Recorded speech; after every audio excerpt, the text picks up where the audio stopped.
May 15th, 1943, 2:30 in the afternoon, Camp Shanks, New York.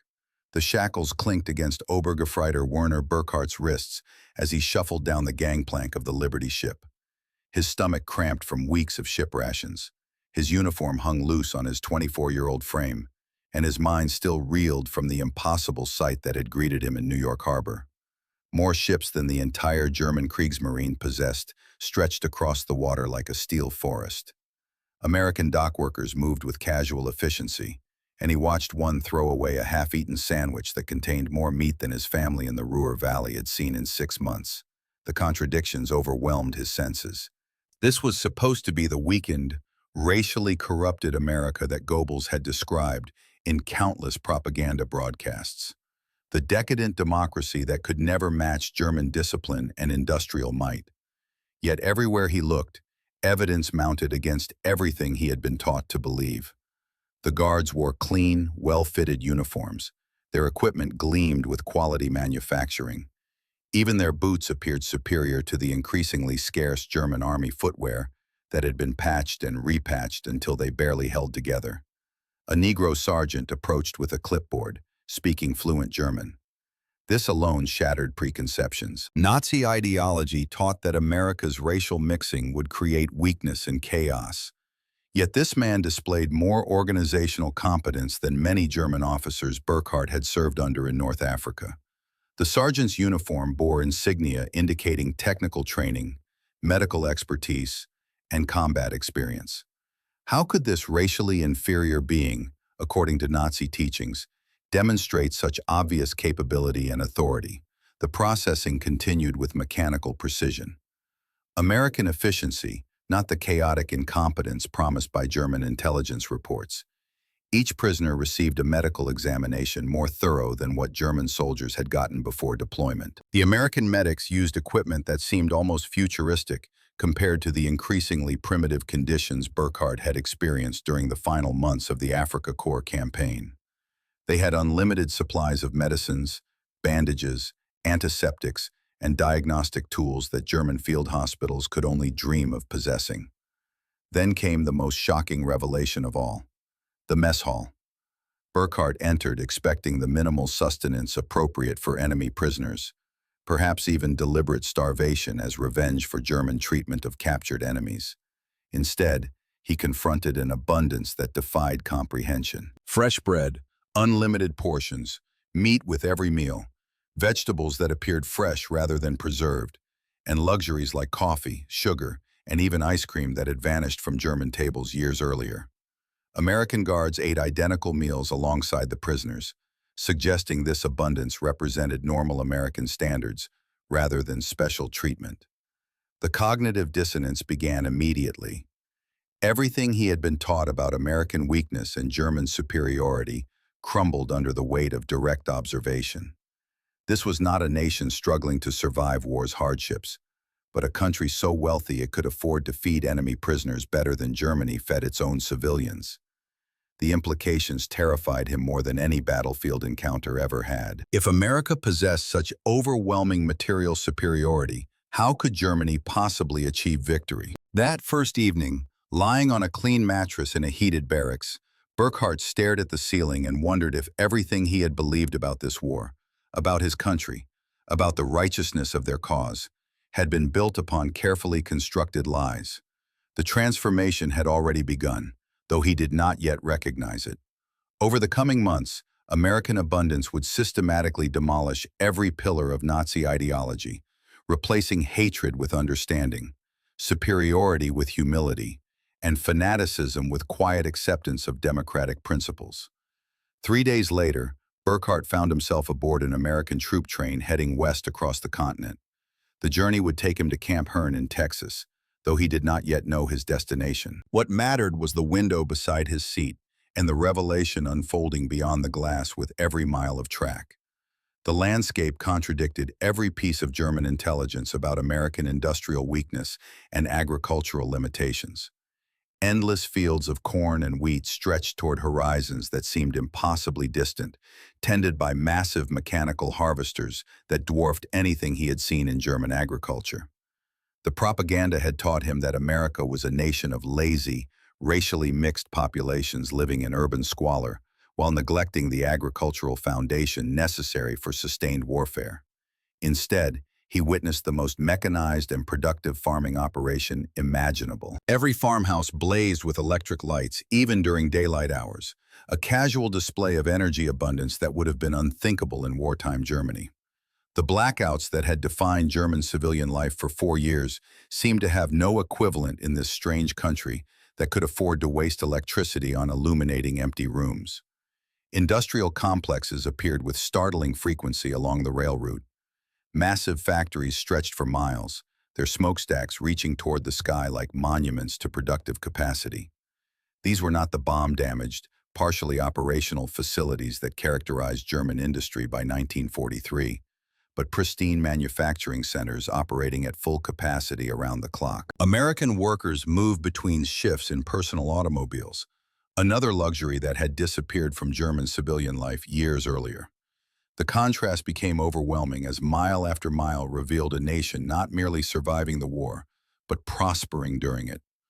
Hauptmann Friedrich Radke, a career Wehrmacht officer riding in the same compartment, maintained stubborn adherence to Nazi doctrine, despite the evidence accumulating outside their window. He insisted to his fellow prisoners that American industrial might was temporary, built upon Jewish financial manipulation, and destined to collapse once German technological superiority asserted itself. Radke had attended party indoctrination sessions that explained how German racial purity would ultimately triumph over American racial chaos, how German efficiency would overcome American waste, how German cultural superiority would defeat American materialism. Yet even Radke's confidence wavered when the train passed through Chicago. The industrial complex surrounding Lake Michigan stretched beyond the horizon in every direction.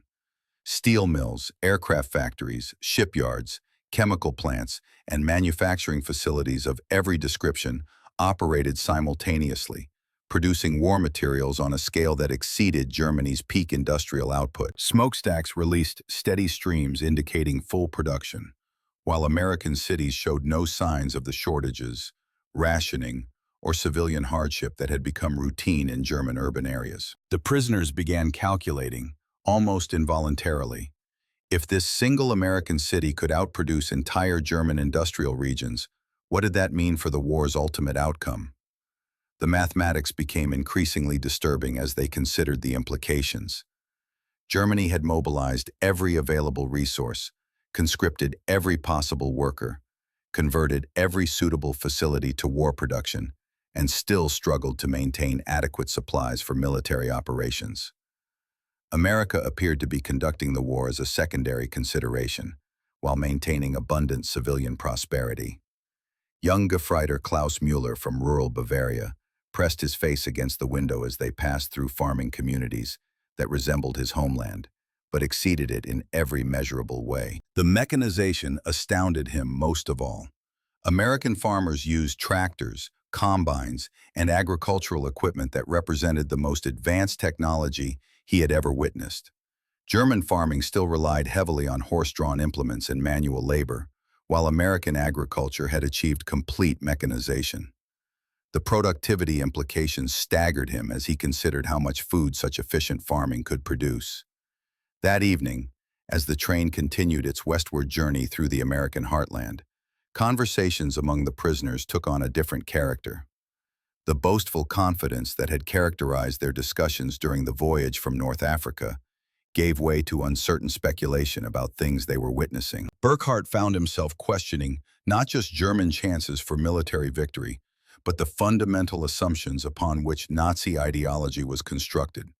How could a racially mixed, democratically governed nation achieve such obvious material superiority over the racially pure, efficiently organized German state? Camp Hearn, Texas materialized from the heat shimmer of the plains like a small city constructed specifically for their confinement. The facility could accommodate 8,000 prisoners, larger than many German towns, yet it represented just one of over 500 similar installations scattered across American territory. The scope suggested resources and organizational capability that contradicted every German assessment of American military efficiency. As their transport trucks passed through the main gate, Burkhart observed guard towers equipped with searchlights, telephone communications, and what appeared to be radio equipment of superior quality to German army communications. The barracks exceeded expectations established by Geneva Convention requirements, but more importantly, they exceeded conditions that German soldiers had experienced during their final months of service in North Africa. Each building contained electric lighting, adequate heating, proper ventilation, and sanitary facilities that functioned reliably. Hot water flowed from taps without restriction, another luxury that had vanished from German civilian life years earlier. American guards explained that prisoners would receive 3 meals daily, medical care when needed, recreational opportunities, and wages for labor performed outside the camp. Colonel James Morrison addressed the newly arrived prisoners through interpreters, outlining camp regulations and available privileges. His presentation emphasized adherence to international law governing prisoner treatment, a stark contrast to German handling of captured enemies. Morrison mentioned that prisoners could receive mail, purchase items from a canteen, attend educational programs, and participate in recreational activities including sports leagues and theatrical productions. The contrast with Nazi concentration camps was so extreme that many prisoners initially suspected deception or temporary special treatment designed to extract information. The mess hall provided daily confirmation that American abundance was genuine rather than propaganda designed to impress enemy prisoners. Meals included fresh meat, vegetables, bread, dairy products, and even desserts with shocking regularity. Burkhart calculated that his daily caloric intake as an enemy prisoner exceeded what German civilians received through official rationing. American cooks prepared meals using ingredients that had become luxury items in Germany, such as real coffee, refined sugar, fresh eggs, and milk. The waste appalled and amazed him simultaneously, as American prisoners scraped half-finished meals into garbage containers without apparent concern. Sergeant Robert Chen, a Japanese-American guard whose own family had been interned by the American government, presented another ideological challenge to Nazi racial theories.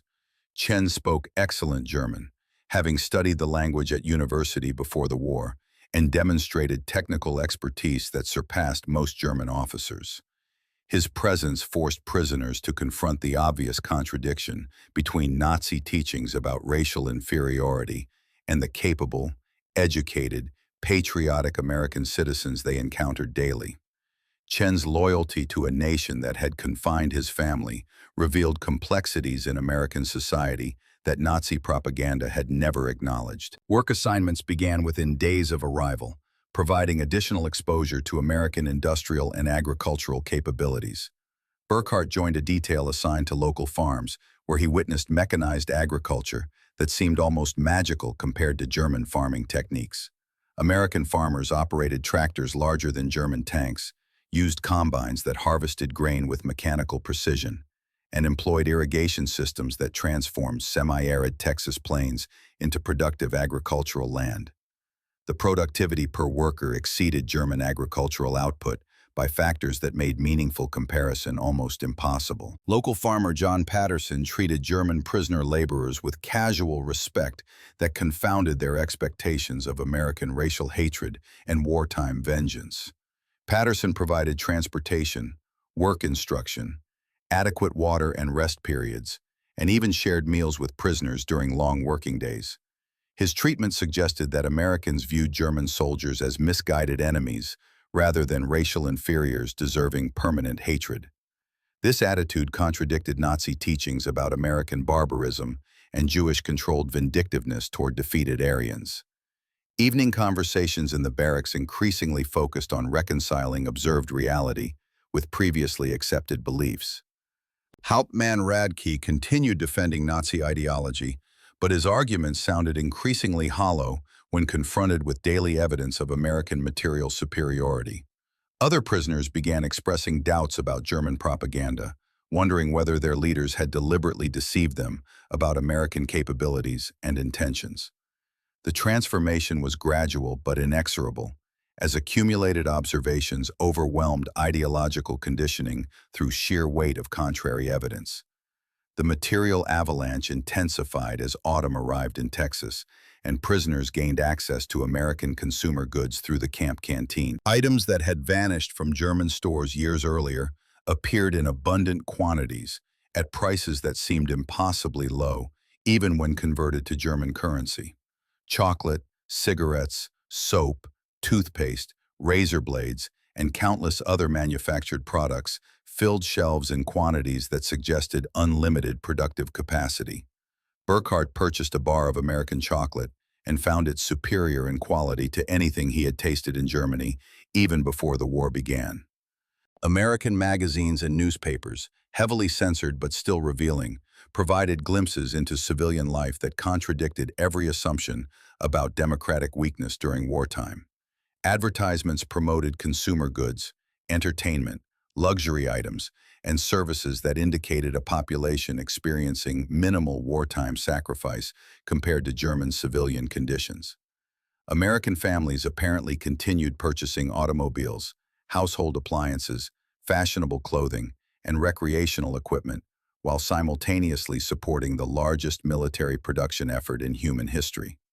The implications staggered prisoners who had witnessed German total mobilization that required elimination of all non-essential production. Radio broadcasts, carefully monitored by American authorities, revealed industrial statistics that seemed almost fantastical.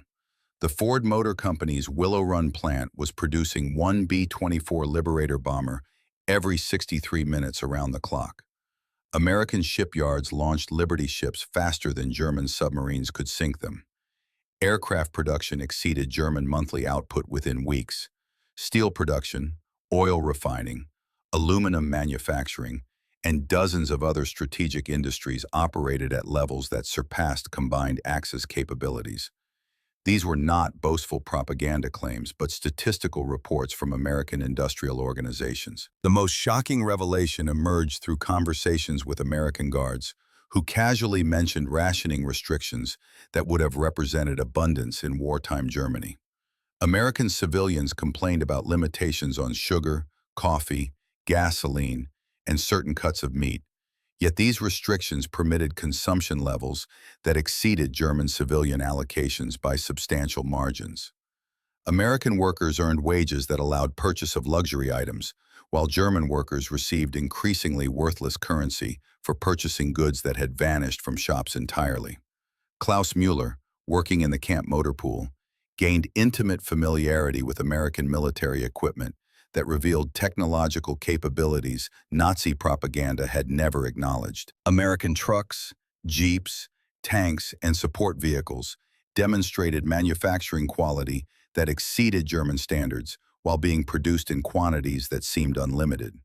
Components showed precision machining, reliable electrical systems, effective cooling mechanisms, and design innovations that German engineers had not achieved. The reliability astounded him most of all, as American vehicles operated continuously with minimal maintenance, while German equipment required constant repair and replacement of increasingly scarce parts. Medical care provided another devastating comparison between German and American capabilities. Camp physicians used diagnostic equipment, pharmaceuticals, surgical instruments, and treatment protocols that represented the most advanced medical practice Burkhart had ever encountered. American military medicine had eliminated diseases that continued plaguing German forces, developed treatments for combat injuries that German doctors could not effectively address, and maintained supply lines that ensured adequate medical materials reached frontline units. German medical care, by comparison, had deteriorated to primitive levels due to shortages of everything from antibiotics to surgical sutures.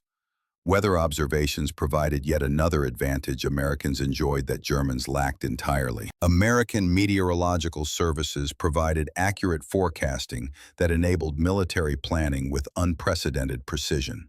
German weather prediction had become increasingly unreliable due to destroyed observation stations and disrupted communication networks, while Americans maintained comprehensive meteorological networks covering global weather patterns. This seemingly minor technical advantage translated into enormous strategic benefits for American military operations. Educational programs offered voluntary attendance at lectures covering American history, government, economics, and industrial development. Initially suspicious prisoners gradually began attending these sessions and discovered information that contradicted German teachings about democratic inefficiency and economic instability. American instructors explained how democratic governance encouraged innovation, how free markets stimulated productive competition, how educational opportunities created technical expertise, and how constitutional protections enabled social cohesion even during wartime stress. The contrast with Nazi authoritarian methods became increasingly difficult to ignore as prisoners observed democratic principles functioning effectively under extreme conditions. January 1944 marked Werner Burkhart's psychological breaking point. The accumulated weight of evidence had become impossible to rationalize within Nazi ideological frameworks, but the final revelation arrived through an unexpected source. Camp authorities arranged a screening of American industrial films intended to demonstrate the futility of continued German resistance. Burkhart entered the camp theater, expecting crude propaganda similar to German newsreels, but instead witnessed documentary footage of American production facilities that exceeded his wildest imagination. The Willow Run bomber plant stretched across the screen like a mechanical cathedral dedicated to mass production. Assembly lines moved B-24 Liberators through manufacturing stages with clockwork precision, while thousands of workers performed specialized tasks in perfectly coordinated sequences. The narrator explained that this single facility produced more heavy bombers monthly than Germany's entire aircraft industry, while similar plants across America manufactured fighters, transports, trainers, and experimental aircraft in quantities that defied comprehension. German aircraft production, crippled by material shortages and bombing damage, could not approach even a fraction of American output. Shipbuilding footage revealed even more overwhelming statistics. American shipyards launched vessels faster than German intelligence had believed possible, with some Liberty ships completed from keel laying to sea trials in fewer than 40 days. The narrator mentioned that American maritime production exceeded the combined output of all Axis nations, while simultaneously maintaining civilian shipping, naval construction, and export deliveries to Allied countries. German U-boat campaigns, despite initial successes, could never sink vessels faster than American shipyards could replace them. Steel production comparisons provided the most devastating revelation of all. American steel mills operated at full capacity, while German facilities struggled with coal shortages, transportation disruptions, and labor conscription that reduced experienced workers to inadequate replacements. The footage showed American steel production in 1943 that exceeded German peak output by margins that made meaningful resistance mathematically impossible. Every German tank, artillery piece, aircraft, and naval vessel required steel allocations that America could produce as rounding errors in their massive industrial calculations. Automotive production demonstrated American capabilities that German industry had never possessed, even during peacetime.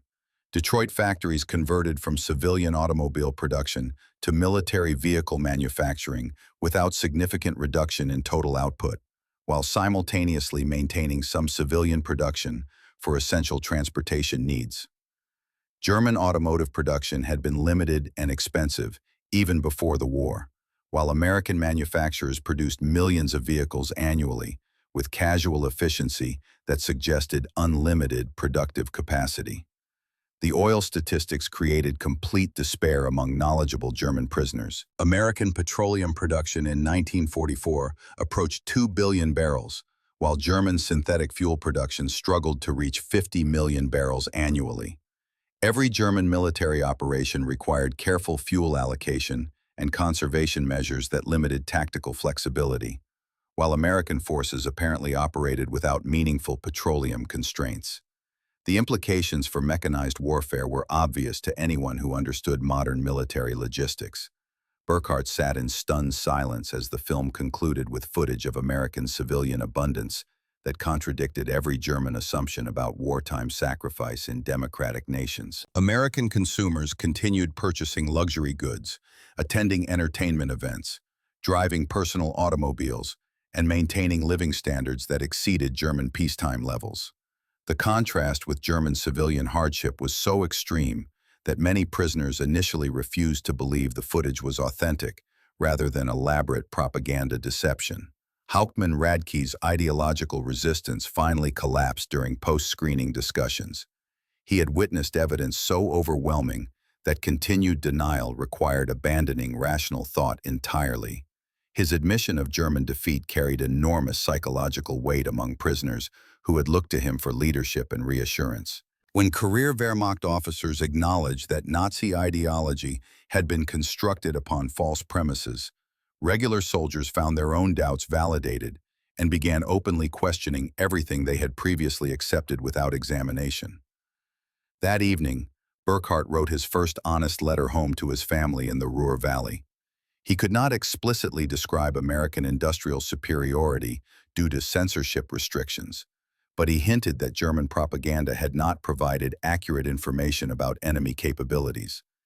He suggested that his family prepare for significant changes in their circumstances and urged them to avoid actions that might complicate post-war reconstruction. The transformation from Nazi true believer to reluctant realist was complete, though he did not yet recognize the ultimate implications of his ideological conversion. The point of no return arrived with devastating clarity in March 1944, when prisoners learned of American strategic bombing campaigns that had systematically destroyed German industrial capacity, while American production continued expanding without interruption. Intelligence reports filtered through camp communications revealed that German synthetic fuel production had been reduced to negligible levels. Aircraft manufacturing had ceased at most facilities, and transportation networks had been disrupted beyond effective repair. Meanwhile, American bomber production had increased to levels that permitted round-the-clock strategic bombing while maintaining tactical support for ground operations across multiple theaters simultaneously. Burkhart calculated the mathematical impossibility of German victory with growing horror as he considered the implications of sustained strategic bombing conducted by an enemy possessing unlimited aircraft replacement capabilities. Every German fighter destroyed in defensive operations represented an irreplaceable loss, while American bomber losses could be replaced within days by production facilities operating far beyond German retaliation reach. The strategic bombing campaign represented industrial warfare conducted by a nation possessing overwhelming material superiority against an enemy approaching complete resource exhaustion. News of the Normandy invasion reached Camp Herne through carefully controlled information releases that emphasized the scale of Allied material commitment to the European Second Front. Prisoners learned that invasion forces included nearly 7,000 vessels, supported by complete air superiority, maintained by fighter aircraft that exceeded German fighter production for entire years.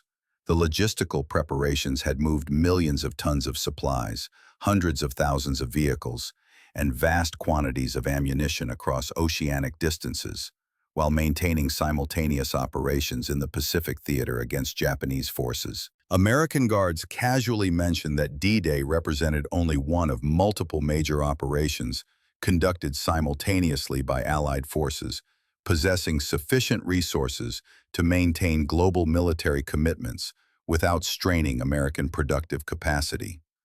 The Pacific theater consumed enormous quantities of materials and manpower, while European operations expanded continuously.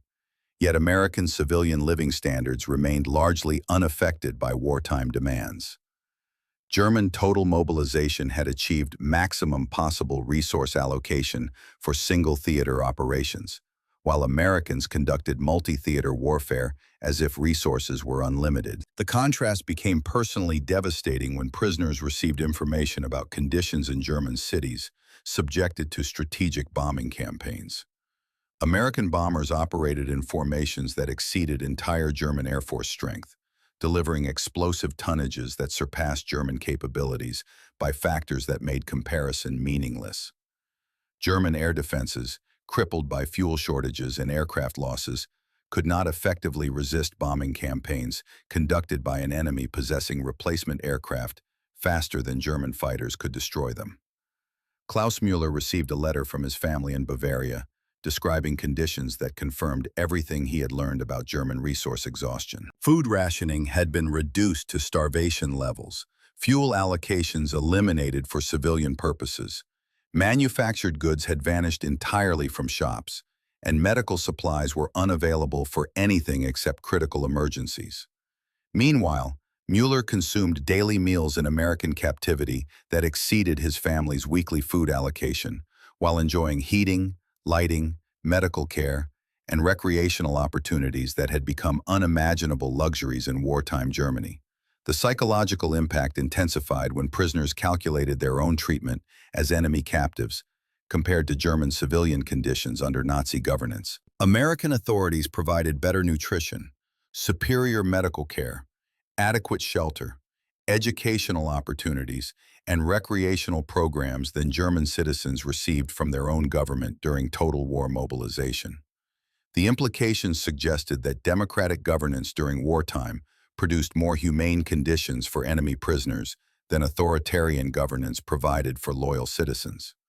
Camp educational programs began attracting increasing attendance as prisoners sought to understand how democratic societies achieved superior material results compared to authoritarian alternatives. American instructors explained how constitutional protections encouraged innovation by protecting individual initiative, how competitive markets stimulated efficient production through profit incentives, how educational opportunities created technical expertise that enhanced industrial capabilities, and how political freedoms enabled social cooperation that strengthened national unity during crisis periods. Friedrich Radke completely abandoned his previous ideological positions and began actively participating in democratic education programs.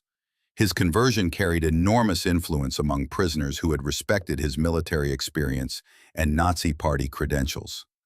When senior Wehrmacht officers acknowledged that democratic governance produced superior results in industrial warfare, regular soldiers found validation for their own growing doubts about authoritarian alternatives and began openly discussing post-war reconstruction based upon democratic principles. The transformation reached its climax when prisoners realized that American abundance was not temporary wartime achievement, but represented normal peacetime capabilities, amplified by wartime production priorities. Democratic societies apparently generated material prosperity as routine outcome of political and economic freedoms, while authoritarian societies achieved temporary military success through resource allocation methods that ultimately produced economic collapse and civilian hardship that undermined long-term military effectiveness. As 1945 progressed toward its inevitable conclusion, transformation among German prisoners achieved completion through systematic exposure to American democratic principles that had produced the material abundance they witnessed daily. Educational programs expanded beyond basic instruction to include detailed examination of constitutional governance, free market economics, and social systems that encouraged individual initiative while maintaining community cooperation. Burkhart and his fellow prisoners discovered that American prosperity was not accidental achievement, but logical result of political and economic structures that maximized human productive potential. The contrast with Nazi governance became increasingly obvious as prisoners learned how democratic institutions functioned during wartime stress. American society maintained constitutional protections, competitive elections, free press coverage, and individual rights, even while conducting global warfare against multiple enemies simultaneously. German authoritarianism had promised efficiency through centralized control, but resulted in resource misallocation, technical stagnation, and social divisions that weakened national capability when faced with sustained military pressure from democratic opponents possessing superior organizational methods. Repatriation preparations began during summer 1945 as Germany's unconditional surrender eliminated any possibility of continued resistance.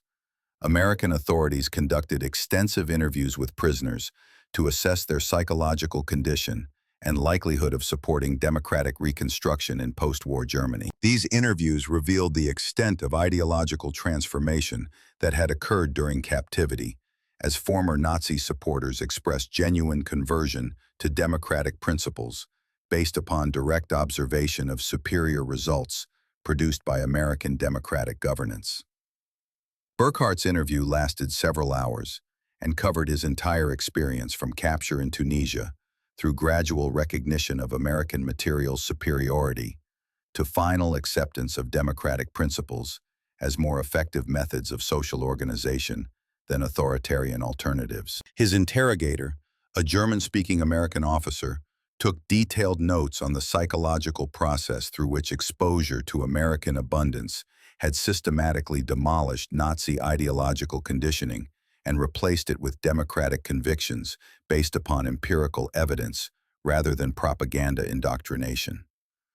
The interview process revealed that transformation among German prisoners was not exceptional case, but typical result of extended exposure to American democratic society during wartime conditions.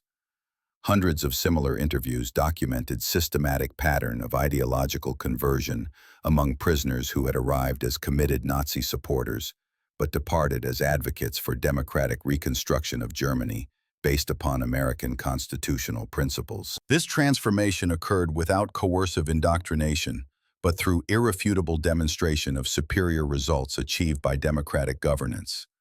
Statistical analysis of prisoner interviews showed that over 80% of repatriated Germans expressed support for democratic governance in post-war reconstruction, with highest conversion rates among prisoners who had worked in American agricultural and industrial settings where they witnessed democratic principles operating at local community levels.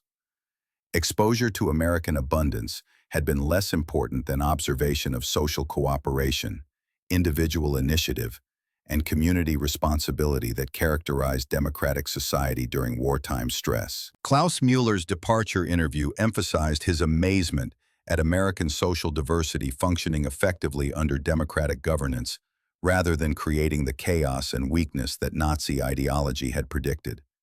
He had observed Americans of different racial, ethnic, religious, and regional backgrounds cooperating successfully in military, industrial, and civilian settings, while maintaining individual identities and cultural traditions.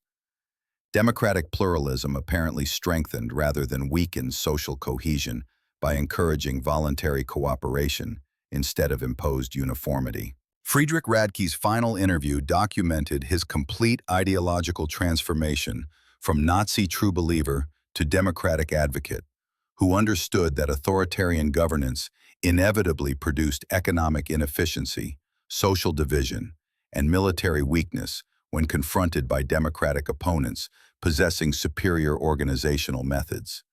His military experience enabled him to appreciate how democratic decision-making processes produced more effective strategic planning than authoritarian command structures that discouraged honest assessment and innovative thinking. The repatriation ships carried more than former prisoners returning to devastated homeland. They transported agents of democratic transformation who possessed first-hand knowledge of superior alternatives to authoritarian governance. These men had witnessed abundance, prosperity, social cooperation, and effective governance that contradicted everything Nazi propaganda had taught them about democratic weakness and racial chaos.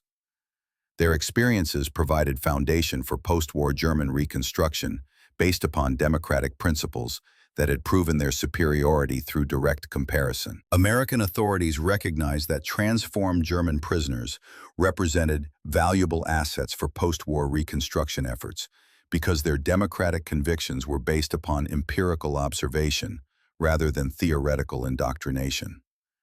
These men could testify from personal experience that democratic governance produced better results than authoritarian alternatives in every measurable category, from material prosperity to social cooperation to military effectiveness. Their transformation through exposure to American abundance had created the most credible advocates for democratic reconstruction possible in post-war Germany. The final transformation reached completion as Werner Burkhart stood on the deck of the repatriation ship in August 1945, watching the American coastline disappear beyond the horizon. 3 years of captivity had fundamentally altered not just his political beliefs, but his entire understanding of human society and its possibilities. The abundance he had witnessed was not temporary wartime achievement or propaganda deception, but normal result of democratic governance that encouraged individual initiative while maintaining social cooperation through constitutional protections and competitive markets that rewarded productive effort. His fellow passengers represented living proof that ideological transformation could occur through exposure to superior alternatives rather than coercive indoctrination. Former Wehrmacht officers, Nazi Party members, and committed supporters of authoritarian governance had become advocates for democratic reconstruction based upon empirical evidence of superior results.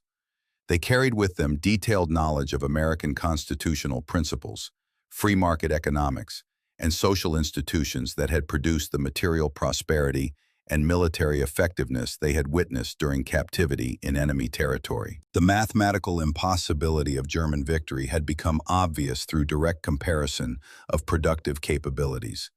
But more importantly, they understood why democratic societies generated superior material results. Constitutional protections encouraged innovation by protecting individual initiative from government interference. Competitive markets stimulated efficiency by rewarding productive effort and penalizing waste through profit and loss mechanisms. Educational opportunities created technical expertise that enhanced industrial capability.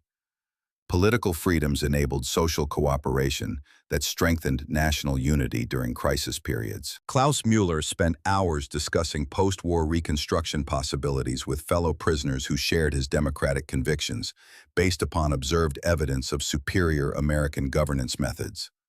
They planned to establish businesses using American techniques they had learned, participate in democratic political processes they had studied, and promote social institutions they had witnessed functioning effectively under wartime stress.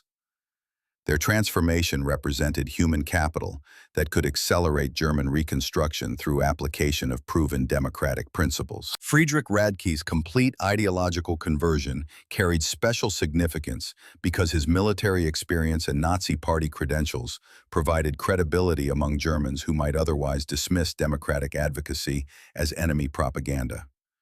His testimony about American material superiority, social cooperation, and effective governance would influence post-war political development in occupied Germany, where former Nazi supporters needed empirical evidence of democratic advantages rather than theoretical arguments about constitutional principles. The ship's arrival in Hamburg harbor revealed devastation that confirmed everything they had learned about German resource exhaustion and strategic bombing effectiveness. Destroyed industrial facilities, transportation networks, and urban infrastructure demonstrated the ultimate futility of authoritarian governance when confronted by democratic opponents, possessing overwhelming material superiority and sustained popular support for military operations conducted according to constitutional principles and international law. American occupation authorities recognized the value of transformed German prisoners as agents of democratic reconstruction, who possessed first-hand knowledge of superior governance alternatives. These men could provide credible testimony about American abundance, prosperity, and social cooperation that contradicted Nazi propaganda, while offering practical examples of democratic institutions functioning effectively during wartime conditions. Their experiences provided foundation for post-war political development based upon constitutional principles rather than authoritarian alternatives. The long-term historical impact extended far beyond individual transformation, as hundreds of thousands of former German prisoners carried democratic convictions throughout post-war German society, where they influenced political development, economic reconstruction, and social institutions that emerged during occupation and independence. Their transformation through exposure to American abundance had created the most effective advocates possible for democratic governance, because their convictions were based upon direct observation rather than theoretical indoctrination. Werner Burkhart's personal journey from Nazi true believer to democratic advocate represented microcosm of broader transformation that occurred throughout German society during post-war Reconstruction. Exposure to American abundance had demonstrated that democratic governance produced superior results in every measurable category, while maintaining individual freedoms and social cooperation that authoritarian governance could never achieve through coercive methods that ultimately weakened rather than strengthened national capability. The ultimate lesson transcended military victory or defeat to encompass fundamental questions about human organization and social development. Democratic societies generated material abundance because they encouraged rather than suppressed individual initiative, while maintaining social cooperation through voluntary methods that strengthened rather than weakened community bonds. Authoritarian alternatives promised efficiency through centralized control, but produced economic stagnation, social division, and military weakness when confronted by democratic opponents who had discovered more effective methods of organizing human productive potential for achieving common purposes. They measured courage in battle, while Americans measured production capacity. They counted individual heroism, while Americans calculated industrial statistics. They emphasized racial purity and ideological commitment, while Americans demonstrated that diversity and freedom generated superior results through voluntary cooperation rather than imposed uniformity. The transformation of German prisoners through exposure to American abundance proved that hearts and minds could be changed more effectively through demonstration of superior alternatives than through military conquest alone.